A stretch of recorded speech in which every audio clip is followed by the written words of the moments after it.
To start off by introducing myself.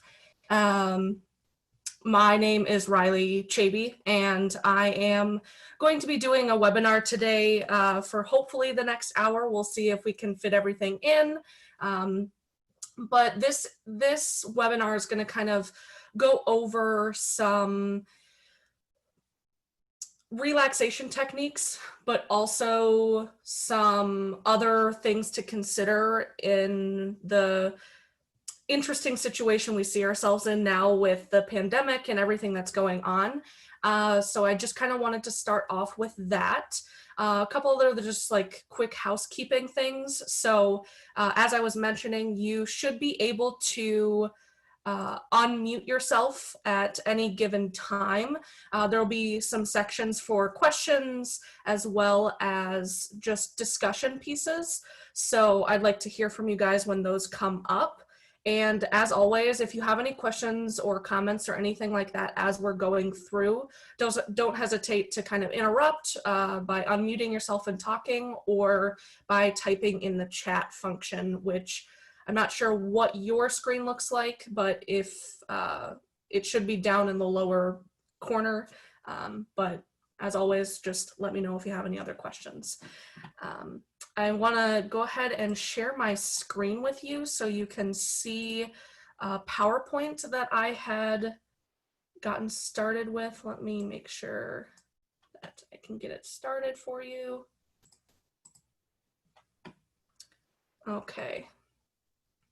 So with commenting in the chat or saying out loud, can you guys see my screen with the PowerPoint?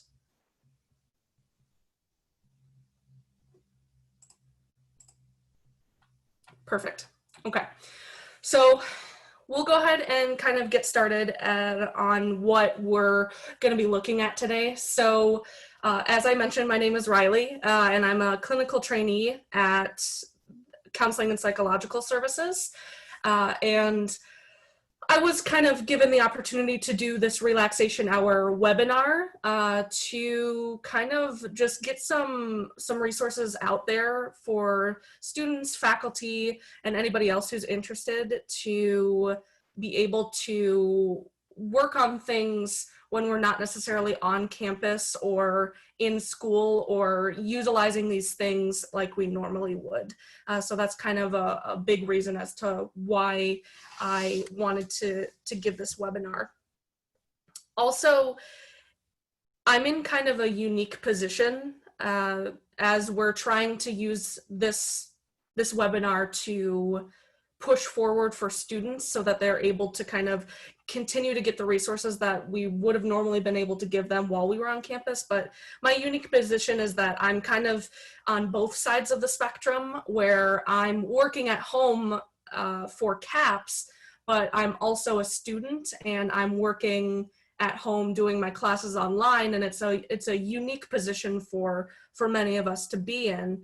And with these changes, there's a lot of things that kind of come into play that can be somewhat concerning. For example, I personally have been feeling kind of out of sorts. Things are not as planned as I normally would have them, where I would be commuting to school or commuting to work and spending my time doing this in class or doing that at work. And with these kind of uncomfortable times, bringing in some relaxation techniques and looking at something that we actually can control for ourselves is really important.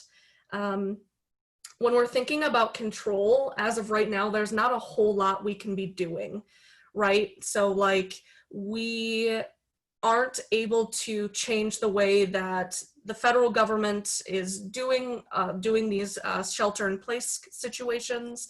We're not able to change kind of the state of the pandemic, and there's not a whole lot we can do about being in and out, going to school and that kind of thing. So using this webinar as a tool to kind of put the control back in your hands, where you're able to engage in relaxation and make the best out of the situation that you're in.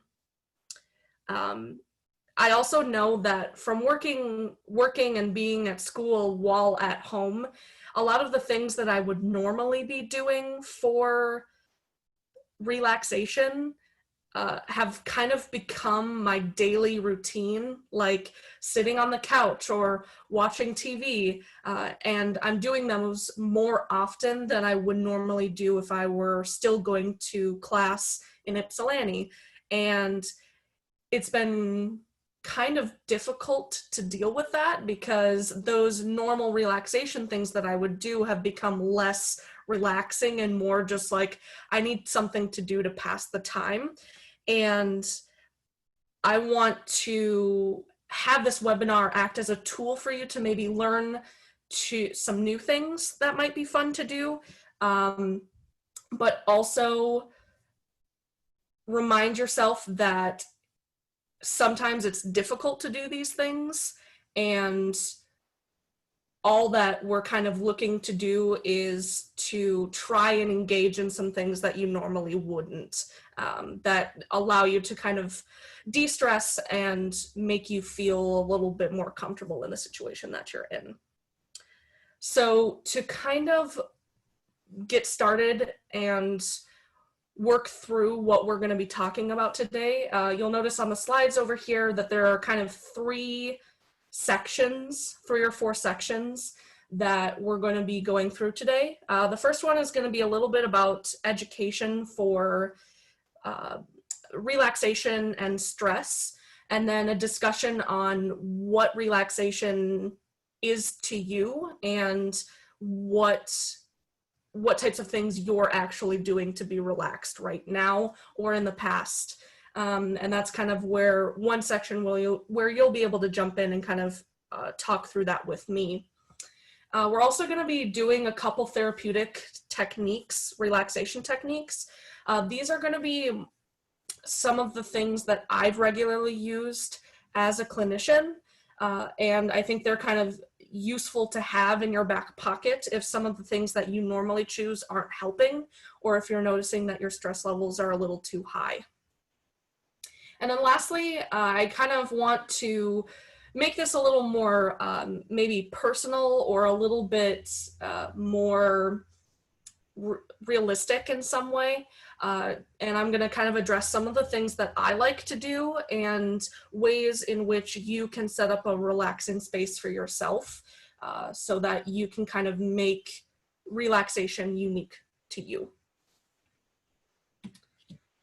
So moving forward, we're going to kind of start a little bit with this education piece.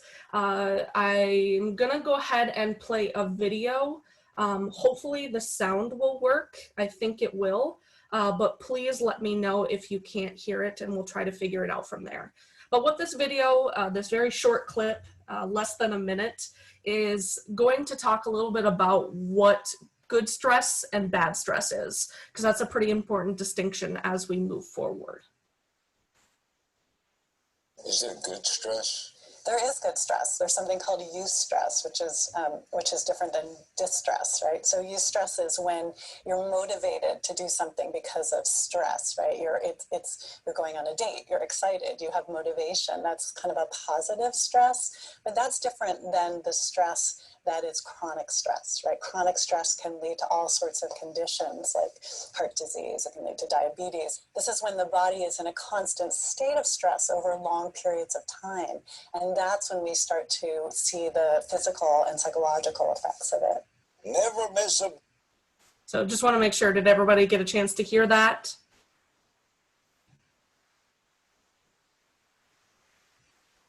Awesome. Perfect. Okay, so as that kind of, let's go back. As that kind of mentioned, there's the difference between good stress and bad stress. And when we're looking at good stress, as she was mentioning, it can be really positive. It allows us to kind of adapt and to move forward and to kind of grow in specific situations, right? Like going on a date, that's a little bit stressful, but you're excited to do it, you're motivated to do it. What's difficult about kind of distinguishing between the good stress and the bad stress is that sometimes they kind of get mixed up a little bit. Because in some cases, we may be experiencing some good stress while we're in class taking a test, right? Like we can think about this as, say I'm sitting down taking a test and I'm feeling a little bit stressed about how well I'm going to do on the exam, but I'm also kind of motivated to do really well because I took some time to study, and that was a big reason as to why I'm taking this test.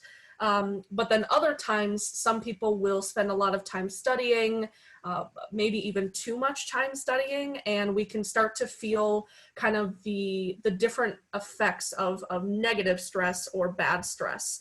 And some of those things that we might want to look out for as far as trying to identify what bad stress is. Sometimes we'll feel it physiologically. So we'll feel headaches, we'll feel stomach aches. Sometimes we'll feel a lot of tension in our shoulders, in our jaw. We might feel it in our stomachs. Like there are lots of different ways that we can feel that physically.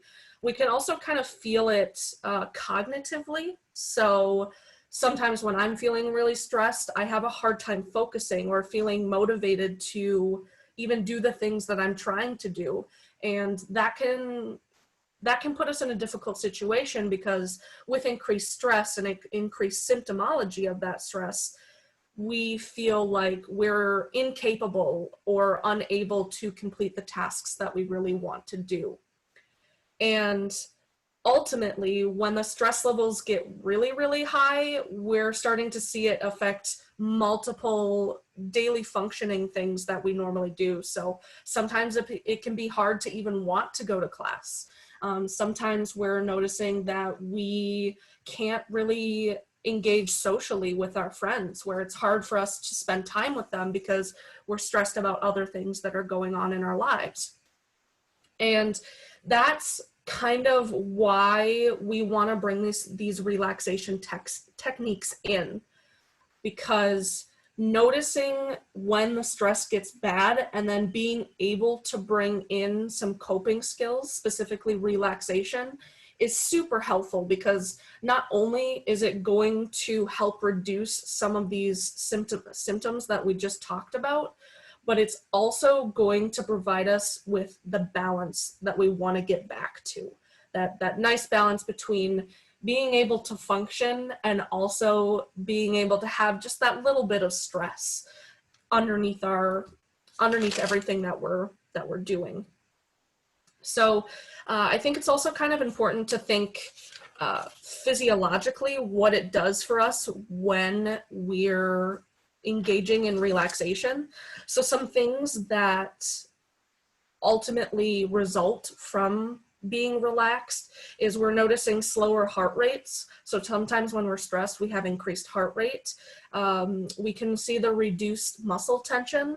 So we notice we're really tense when we're stressed, but as we relax, we can sort of feel our muscles becoming less tense over time. We can also see an improving sleep quality. So a lot of the time when we're stressed, we're struggling to fall asleep, to stay asleep. Sometimes we're even feeling anxious and we wake up from that, right? So in this case, as we relax, we're able to sleep longer, sleep better, and feel more refreshed.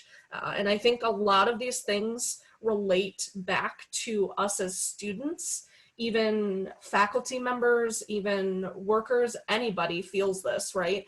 And thinking about how doing these things ultimately brings you back to that state of balance is really important, and is why relaxation is so important.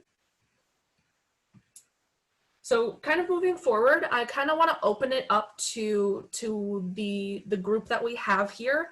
And I just kind of want to know a little bit about what you've been engaging in that helps you relax. And this could be anything that you're doing right now in this kind of interesting position that we're in, but also things that you've done in the past that you feel have really helped you in stressful times. And you can share as much or as little as you want.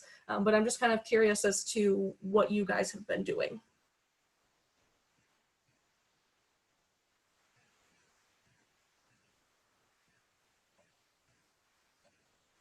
Okay, so we've got somebody coming in, Kathy specifically, coming in, talking about how she's listening to music, she takes walks around the yard and reading her favorite books.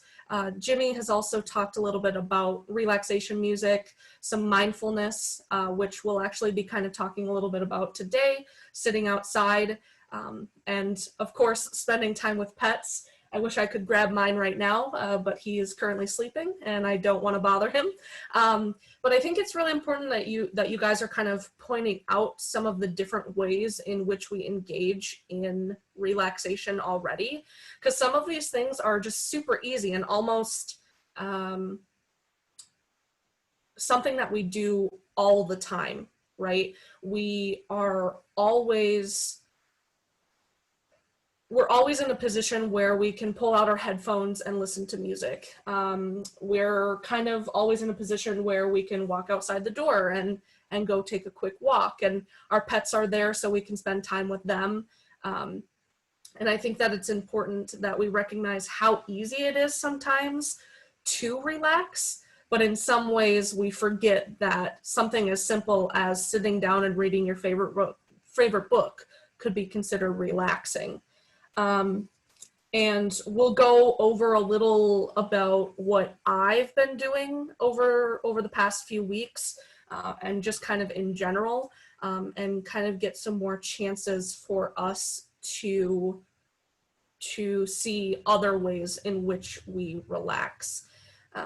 Another question that I kind of have for you guys as you're thinking of these responses, I'm wondering, when you're engaging in these relaxation techniques, so hanging out with your pets or reading your favorite book, those types of things, I'm wondering how you feel during those times. What do you notice, whether that be physically or mentally, emotionally, that's kind of going on that makes you feel like these are really good relaxation techniques?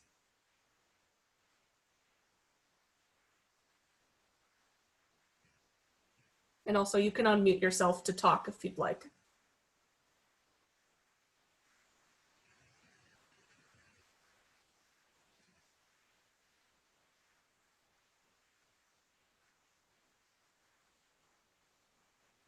Okay, so got a couple things about when we're engaging in these relaxation techniques, we feel like our mind is becoming a little more clear. We're feeling less tension in our bodies. Yep. So that's definitely something that is very easy for us to see during those times when we're able to engage in these things. We can almost tangibly see or physically feel the effects of relaxation.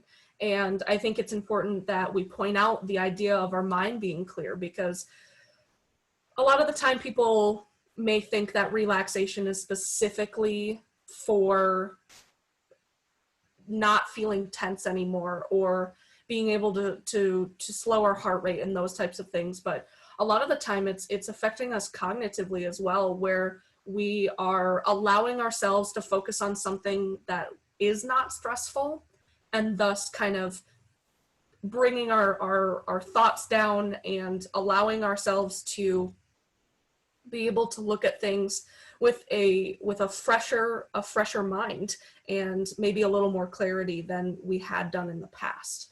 So I think that's pretty important, and I appreciate you guys kind of being able to voice some of those things that you have been doing and how that's been able to help you. I also think it's kind of important to mention that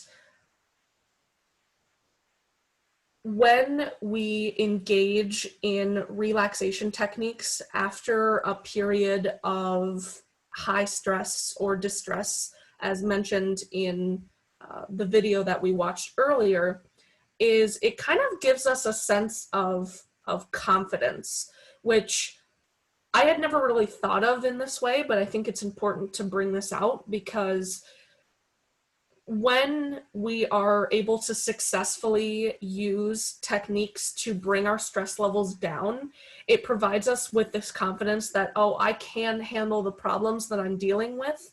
but I can also cope with them to the point where I'm able to manage everything and not get to such a high level of stress where I'm feeling like I can't manage things and I'm feeling as if it's too difficult for me to maintain focus on the tasks that I really need to get done.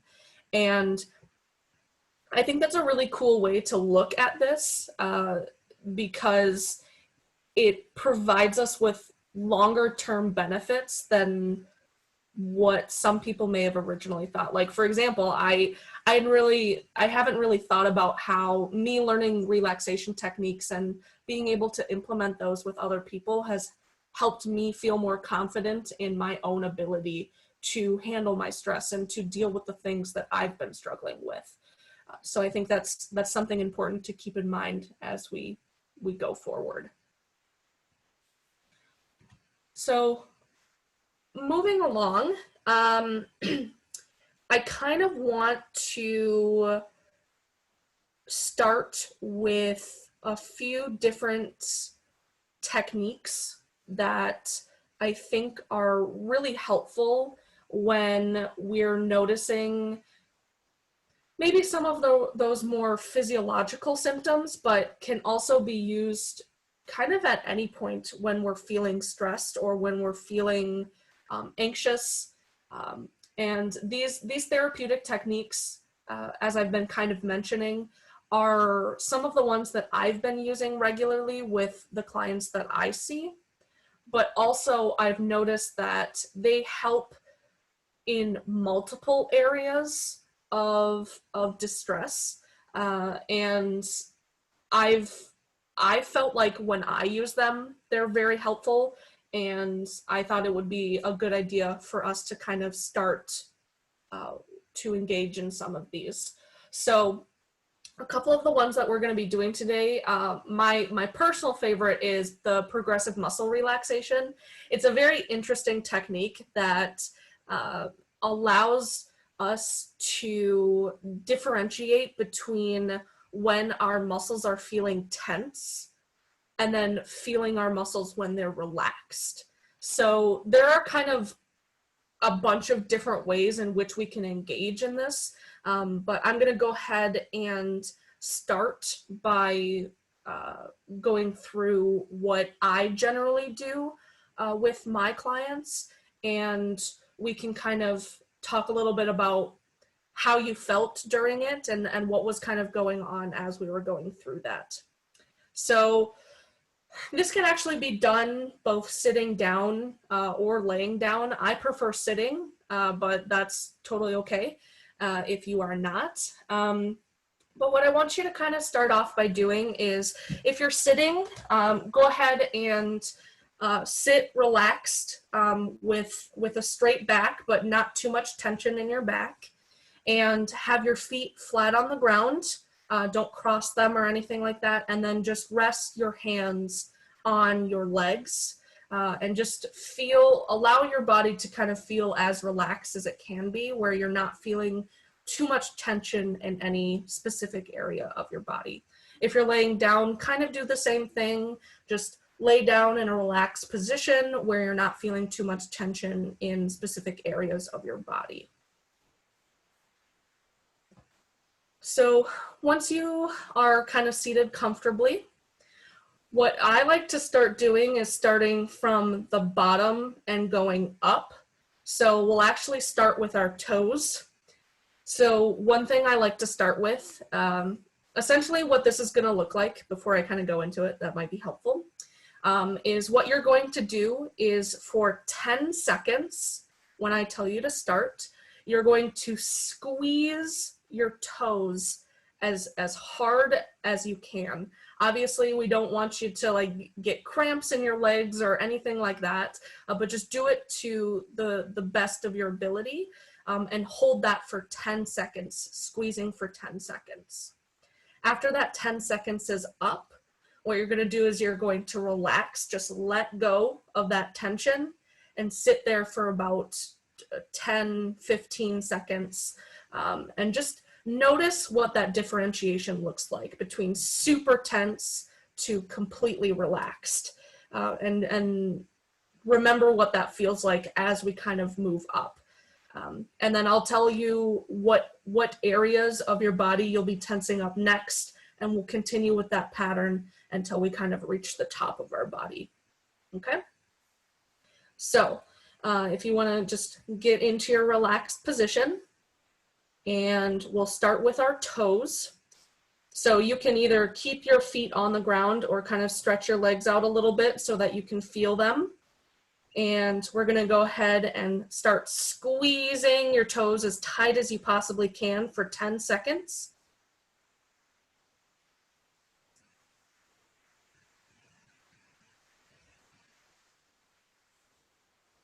And release.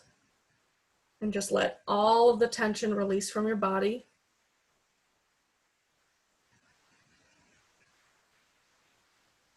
And just note that difference.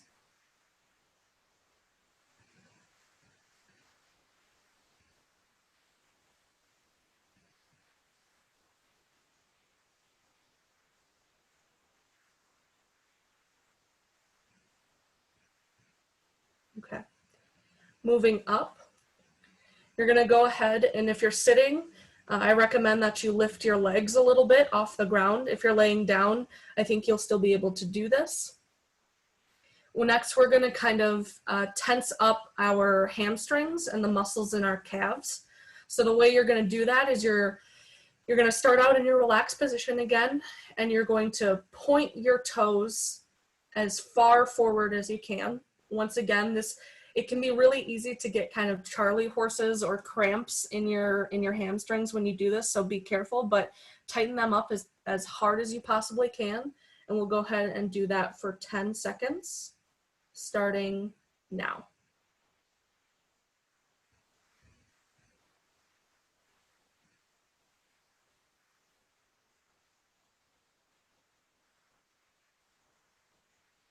And release.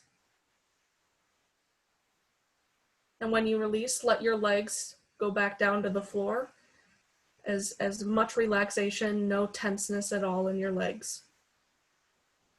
And just note what that feels like.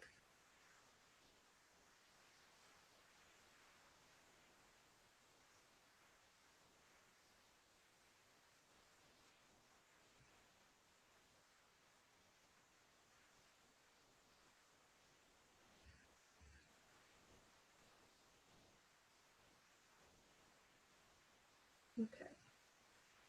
Moving on up.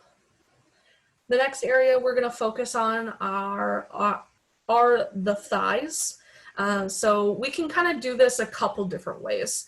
So if you're sitting, this might be easier if you are sitting. We can do this by either squeezing our thigh muscles or by squeezing our legs together, where the knees and the rest of the top of the legs are coming together and we're squeezing as hard as we can there. Whichever way you choose is perfectly fine, but both of them are going to kind of give you that tenseness that you need. So go ahead and kind of get situated, and whichever technique that you choose, whether that's squeezing your legs or just squeezing your thighs, go ahead and start that now and tense as hard as you can.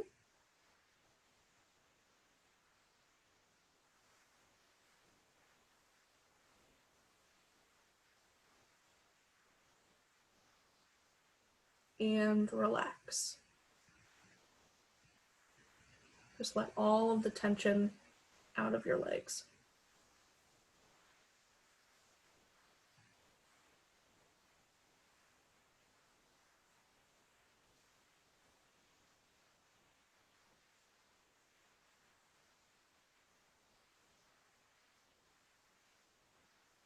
All right. Moving up, this next one is always kind of a fun one to do, especially if you're doing it with other friends and you're trying to show them what that is like. But the next part we're going to do is we're going to tense up our abs. This one's kind of fun. The way that I generally like to do it is by tensing up, kind of pulling our legs up towards our chest in a way. Obviously not lifting your legs all the way up, but that way we're tensing kind of the middle area of our abs.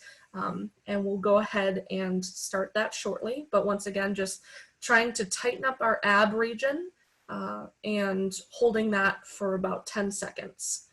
All right, and if you want to go ahead and start tensing now.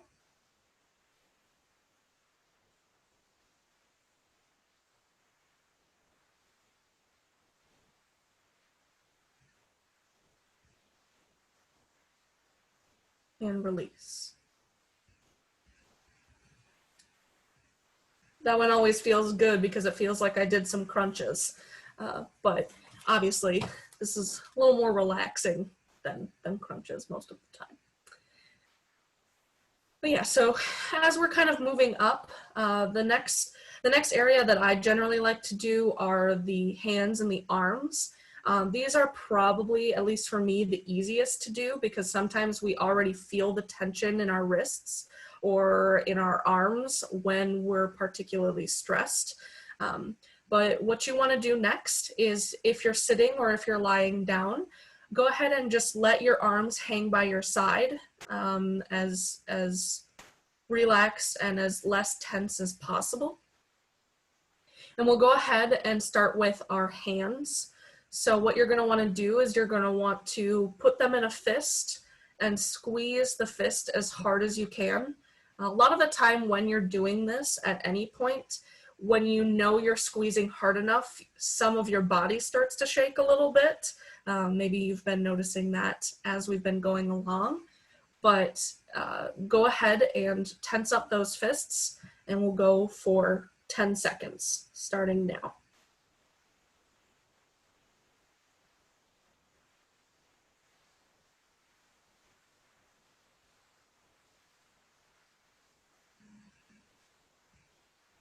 And release.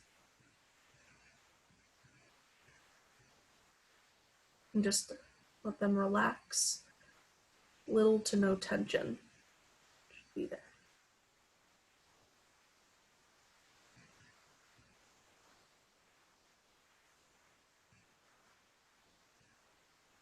All right.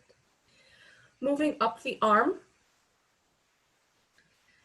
The next area is kind of the upper arm into our bicep and tricep area. So with this one, you can do this a couple ways as well.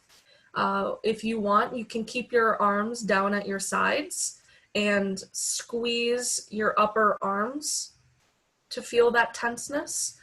Or what I like to do, almost if you're doing a bicep curl, when you're bringing your arms up towards your chest and squeezing that way, that feels pretty, you feel some tension in other areas as well, which is kind of nice because then you can feel what that's like when you're not necessarily focusing on specific muscles. So whichever way feels most comfortable for you, go ahead and try that. But get ready and we will do that for 10 seconds starting now. Go ahead and tense up.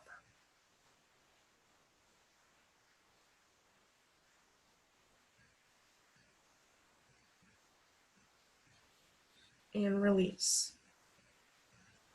And either way, just let them hang by your side, no tension.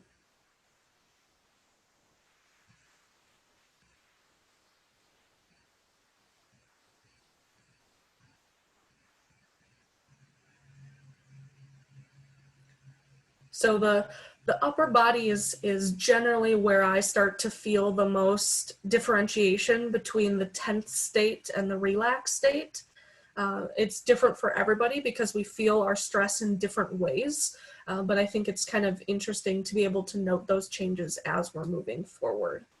So the next one we're going to do are the shoulders, and even a little bit of the upper back into the shoulder blades. So this one's going to look kind of funny if you're able to see my video, but what you're going to want to do is, once again, having your whole body relaxed, you're going to go ahead and bring your shoulders up like this and tense up as high as you can, as hard as you can for 10 seconds. And we'll go ahead and start that right now. Just tense up as hard as you can.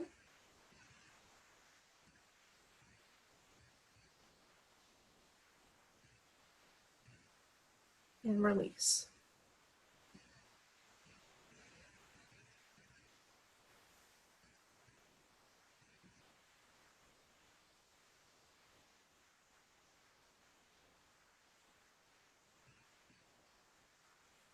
Now, obviously this can kind of go all the way up to the top of your head, but I feel like the sections that we did go through are some of the most common areas that people feel tension in.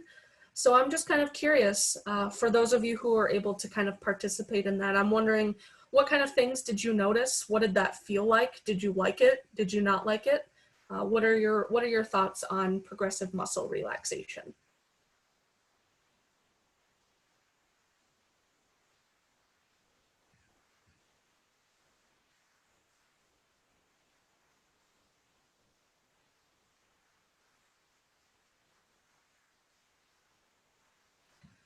So a couple people talking a little bit about how it was nice to feel like they were in control of the tenseness in their body. And I think that's a really big thing to point out with this, because a lot of the time we're using this in times of high stress or when we're anxious. And when we're starting to feel that tension, it almost feels like there's not a whole lot we can do in that moment. And when we're able to kind of take a second and tense up those muscles and relax, we're allowing ourselves that control to be like, okay, I know what tense feels like. I also know what relaxed feels like, and I'm actively working to move towards that relaxation. Also, somebody was mentioning about how this is one of their ways to relax, but also to help fall asleep. And I think that's also really good, because we're able to kind of, it forces our body almost to become even more relaxed than it was in the first place, because we're looking at what it was like when it was really tense. Yes, definitely, we're moving towards being more aware of our body, and it's interesting you're mentioning about a little bit more clear of mind, because in this moment we're kind of specifically focusing on tensing and relaxing our muscles, and that's the only thing we're thinking about. And in that time, we're allowing ourselves that break, that much needed break from whatever it is that was causing the tension in the first place. So I think those are all really good points to consider while we're doing this. And I think that with progressive muscle relaxation, this can sometimes be really helpful to do when you're not by yourself. Some of the things like moving your shoulders up, or squeezing your abs. Sometimes that probably wouldn't be the best thing to do while you're in class, but tensing up your thighs or squeezing your fists a little bit, that's always really helpful if you're starting to notice that you're feeling stress or anxiety during a specific time and you're with other people. So thank you for those thoughts. Kind of moving forward, another big thing that people like to use, and I especially like to use, is in relation to our breathing exercises. So there are tons of different breathing exercises that are really, really nice and very helpful when we're starting to notice that we're having increased heart rate, or we're having trouble focusing, or we're just feeling that high level of stress that we don't want to be experiencing at that point. And there are a couple different breathing exercises that I kind of had in mind, and we have about 20 minutes left in our webinar, so I think I'm going to go ahead and try and do both of those. But these are relatively quick and can be very useful when you're kind of on the go, or you're doing things in front of other people, and even when you're by yourself. So I think it's kind of important to be versatile and being able to use these techniques in any possible situation. And that's why I like them so much. So for one of the breathing exercises, I actually learned this from one of my colleagues at the Counseling and Psychological Services. Shout out to Jessica. She showed this to our group, one of the groups that I was in last semester. And I thought this was really a good way to feel both the benefits of deep breathing, but also recognizing how it's helping you in the moment. So generally I would use this exercise if I'm feeling quite anxious, but I think it can be used in other scenarios as well. So what we're gonna go ahead and do is you can do it either way, and sometimes people prefer one way over the other. But what I like to do is I like to put a hand on my heart, but what you can also do is put it anywhere where you feel like where you feel your heart is. It may be where your anatomical heart is, but it could be in the center of your chest. It could be kind of in your stomach, wherever you feel is most comfortable and where you feel like you can recognize the most change in yourself as you're deep breathing. So I like to put my hand on my heart, and this might be my anatomical heart, and this might be helpful for those who are experiencing high heart rates, because we can actively feel our heart rate go down as we're doing this deep breathing exercise.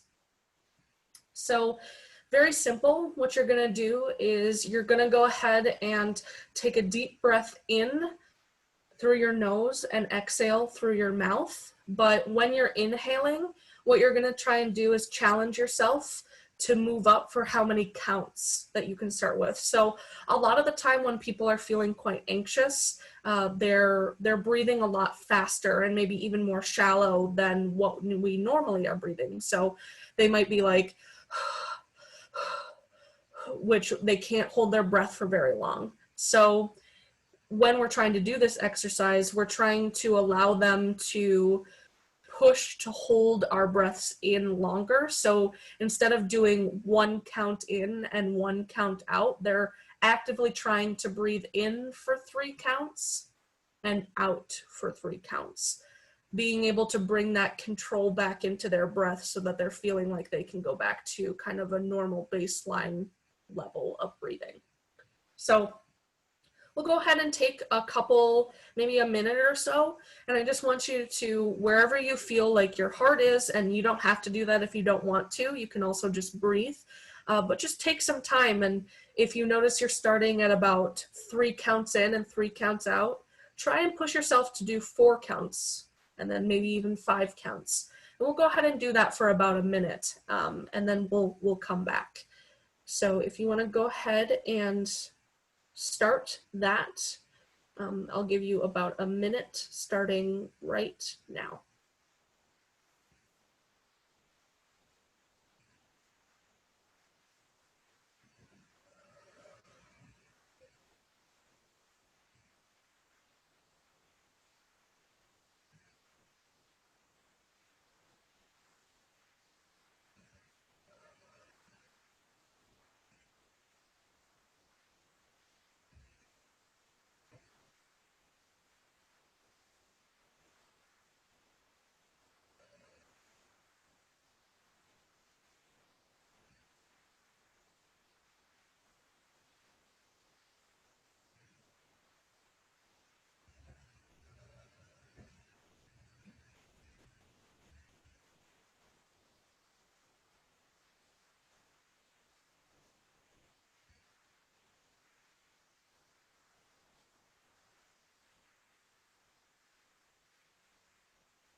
Right. Bring yourself kind of back into the room. So even as I'm sitting here and I'm feeling like I'm breathing somewhat normally, it's still, I can still feel a change in my own breath and my own kind of state as we've been sitting here. And obviously I'm giving this webinar right now, so I may have had a little bit of stress here or there, but I'm actively feeling that change. And even my heart rate felt a little bit slower as we were going through that. And that's just kind of a quick exercise that you can do at any point when you're feeling anxious or feeling concerned or whatever it is that might be going on. Just a chance for you to bring yourself back and to relax, essentially. So kind of moving forward, another breathing exercise that I like to do, I actually learned a really long time ago when I was in about 6th or 7th grade. I took a small yoga class at a summer camp that I went to. And I thought this one was really interesting because I never had really thought about using this as a technique, but it definitely made me feel more aware of my body, but also just more aware of my ability to control how I was feeling in any particular moment. So with this, there's kind of three, I'm not really sure how I would describe it, but 3 patterns of breathing that we're going to kind of do. So personally, I like doing this better when I'm lying down, but for right now, sitting up works just as well. So what we're going to kind of start off doing is we're going to sit for just a few seconds and just take some time to recognize your own just regular pattern of breathing as we are right now. And just kind of notice where you're feeling your breath come from. Sometimes people feel it coming from their body, like their stomach, coming from their chest. Sometimes people feel it kind of in their shoulders. Just kind of see where your breath is currently. And just take a couple seconds to look at that.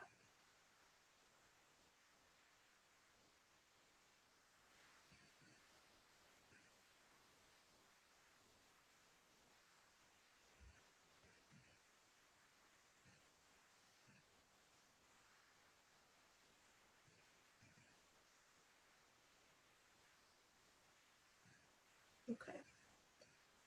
So I won't go through all of the 3 levels of breathing for this technique, but I'll show you kind of one of them and explain a little bit about what else you would be doing.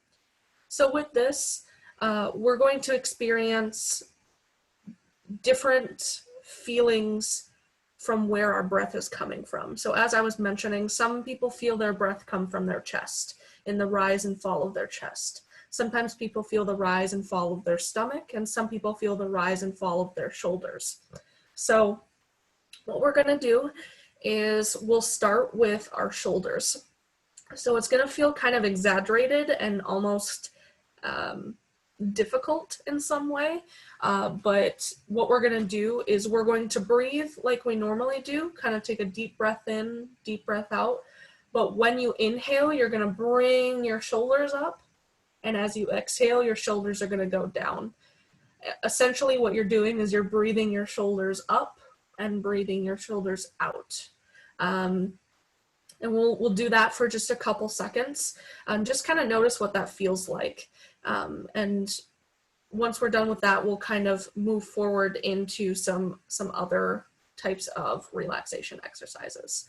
So go ahead for the next few seconds, just go ahead and take those deep breaths in, rising your shoulders, and deep breath out, letting them go, and see what that's like for you.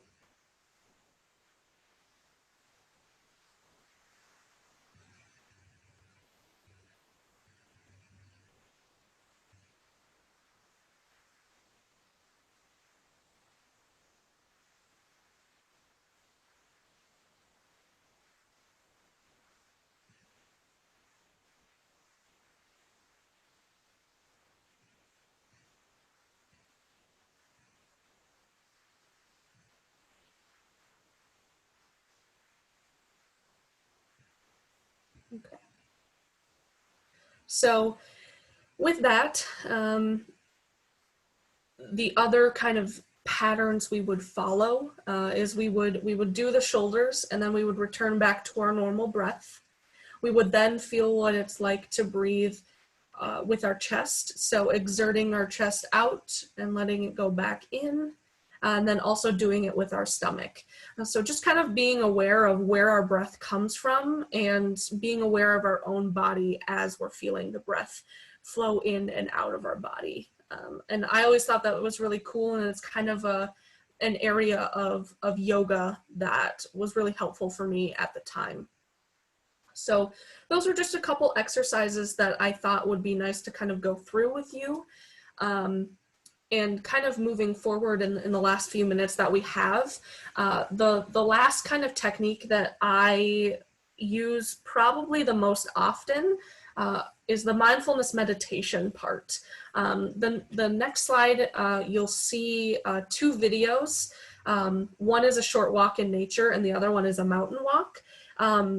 With this mindfulness and meditation, we're often thinking of sitting down and kind of letting our thoughts be and being aware of our own presence in this world. And one thing that I kind of wanted to experience with you guys, because I haven't done this much in the past, is kind of guided imagery. So with my research, as I was making this webinar, it seems like guided imagery is really helpful in trying to recognize some peaceful imagery that we may not be in contact with in our everyday life. So both of these are relatively longer videos, so I might play just a short bit of it before we finish up with some other techniques. But I wanted to pose the question to you if there was a preference as to which one you'd want to listen to first, or listen to in general, either the short walk in nature or the mountain walk. And you can go ahead and let me know in the chat.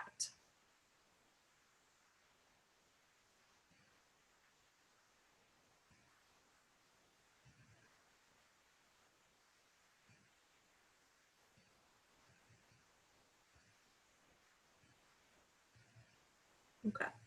So it seems like we've got a few people who are interested in the short walk in nature. So I will go ahead and put that out, and we'll listen to a couple minutes of this, and we'll kind of move forward with the rest of our presentation.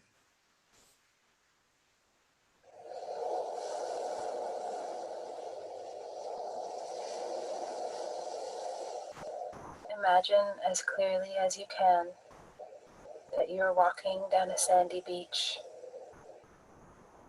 To your right is the ocean.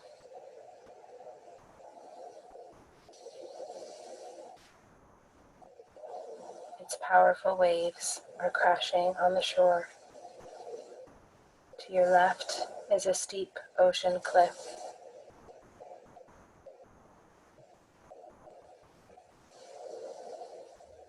It is a bright, beautiful day, and the sun hangs high in the sky.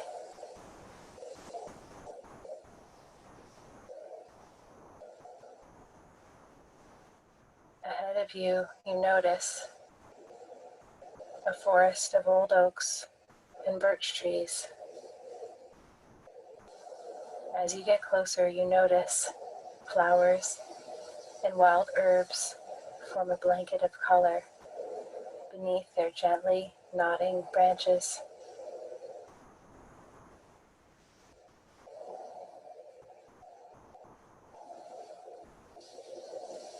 Notice their colors,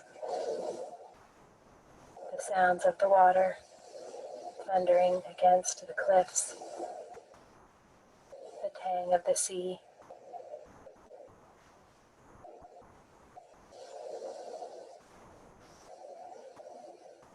You see a path and walk into the forest. The sounds of the sea diminish a little as you move into the trees. And soon it's barely a murmur in the background of singing birds and crickets. All right, we'll go ahead and pause there. So as I was kind of looking for videos to post for you guys, I really enjoyed what guided imagery can do, as it kind of allows us to think about things that we're normally not thinking about or are actually really wanting. So that's kind of why I liked this short walk in nature, because it talked a little bit about water and the ocean and sand. And sometimes we find summer or being on beaches really relaxing. And the guided imagery where this individual is kind of telling us to think about, or where we're trying to put our mind, it gives us a chance to think about something other than what we originally were. And thus bringing in what I've been kind of saying this whole time, just allowing ourselves to control what's in our mind, and thus bringing us kind of back down to a better level of stress and to feel more relaxed. So with the last few minutes that we have, I kind of want to end with how this applies to you. Yes, you've learned about some different techniques, but and the education behind relaxation, but what's really great about these techniques is that they can be completely customizable to you and be unique to you. And I think it's really important to determine what makes us feel most relaxed, because some things I like might not be what you like. And thinking about that, some of the things that I've particularly been interested in as of late is drawing and coloring. So I was going to spend some time doing a drawing exercise with you guys, but that's okay. I'm going to be doing a webinar next week, hopefully, and I kind of want to introduce that there. So hopefully you'll tune in for that. But drawing and coloring is a great way where we're thinking actively about coloring and about creativity, and allowing ourselves to immerse in art. I've always been really happy with the types of coloring books that I have. I actually have mine over here. I got it as a birthday gift. It is seriously one of my favorite things in the world, and it's actually taught me to be a better artist in some way. I also have a big interest in music. On this screen over here, I screenshotted a couple Spotify playlists that have been really helpful for me in my time as a clinician, but also as a student, when I'm working on long projects or trying to do paperwork, or just feeling kind of overwhelmed with the things that I've been doing, or being at home all the time. These have been very helpful for me in just relaxing and encouraging myself to be as productive as I can in times of high stress. And then lastly, one big thing is we all have hobbies, and whether they be new hobbies that you're picking up, which are fantastic, and you're teaching yourself a new skill, or they're old hobbies that maybe we haven't done in a really long time, both of these are going to be really helpful for you to be able to feel relaxed and to do the things that you really care about. So just taking some time and thinking, okay, so what has made me relaxed in the past and what will make me relaxed in the future is really important. And I urge you to kind of create a relaxation space for yourself. So find a room in your house, or a section of a room, or wherever it is, where you can make that unique to you by putting up candles or burning incense or having dim lighting, just allowing yourself that space and that time to relax is really important. And I'll just kind of leave you with this. It takes time to learn these skills, and sometimes we can get a little frustrated with doing guided meditation or these breathing exercises because we don't feel their effects right away. but that's okay. And that's actually pretty normal. Just allowing yourself to engage in that as much as possible, because the more you practice, the easier it'll be for you to implement them in high times of stress, and also feel their effects. So I really appreciate you guys coming out and listening to my webinar. This will actually be posted hopefully on the CAPS website. So if you want to refer back to it, you definitely can. And here are some of the resources for the videos that I used and some blogs and websites that you can visit if you want to learn more. So if you don't have any questions or concerns, I can let you guys go, and I really appreciate it. So thank you.